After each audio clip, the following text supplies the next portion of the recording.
Vote हाल्न जाँदै हुनुहुन्छ भने यो भिडियो हेरेर मात्र जानु होला, नत्र तपाईले भोट हाले पनि बदर या इनभ्यालिड हुन सक्ने चान्सेस धेरै नै छ ध्यान दिनु भएन भने। अनि सबै एफर्ट्स र मेहनत गयो पानीमा।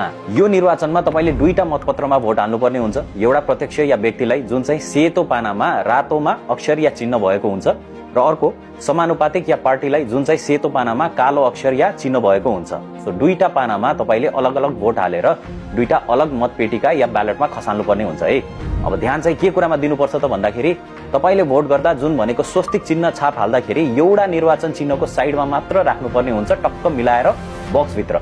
यताउता छुने या बाहिर निस्किने गरेर होइन। दुईटा निर्वाचन चिन्ह रहेको कोठाको बीचमा पर्ने गरी राख्नु भयो भने या एक भन्दा बढी निर्वाचन चिन्हमा चाहिँ छाप लगाउनु भयो भने तपाईको भोट बदर या इनभ्यालिड हुन्छ नि। मलाई त दुवैजना मनपर्छ, यसलाई पनि दिन्छु उसलाई पनि दिन्छु भनेर छाप लगाउने मान्छेहरू त्यस्तो हुँदैन है, एउटालाई मात्र लगाउनु पर्ने हुन्छ। अनि अर्को भनेको चाहिँ स्वस्तिक छाप नबुझ्ने गरी एउटै बक्समा दुईचोटि लगाउनु भयो भने पनि त्यो बदर हुन्छ है। एकचोटि खासै राम्ररी लागेन भनेर त्यसको माथि लगाउने काम चाहिँ नगर्नु होला। एकचोटि मात्र ट्याप्प लगाउने हो है, फेरि त्यसमा केयरमेट या माथि थप्नु हुँदैन। अनि फेरि यसरी सबैलाई मिलाएर दिन्छु भनेर चारवटा बक्सको बीचमा पर्ने गरेर छाप लगाउनु भयो भने त्यो पनि इनभ्यालिड हुन्छ। प्लस स्वस्तिक छाप नै लगाउनु पर्छ जुन त्यहाँ एभाइलेबल हुन्छ। आफ्नो औँलाको छाप लगाउनु हुँदैन त्यहाँ बक्समा, र कोठा बाहिर पर्ने गरेर छाप लगाउनु हुँदैन।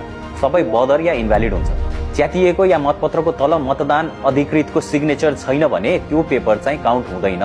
यो कुरा पनि ध्यान दिनु होला। Check before you vote. र फोल्ड या पट्याउँदाखेरि पनि ध्यान दिनुपर्ने हुन्छ तपाईले लगाएको छाप चाहिँ अर्को बक्समा अलिकति फोल्ड गर्दाखेरि नलत्पतियोस् भनेर। सो पट्याउँदाखेरि पनि यसरी अर्कोमा छाप नलाग्ने गरिकन पट्याएर खसाल्नुपर्छ, टक्क मिलाएर है। यति ध्यान दिनुभयो भने तपाईको भोट काउन्ट हुन्छ। अनि अर्को इम्पोर्टेन्ट कुरा, तपाईले कसलाई भोट दिनुभयो भन्ने कुरा चाहिँ कसैलाई पनि थाहा हुँदैन तपाई बाहेक।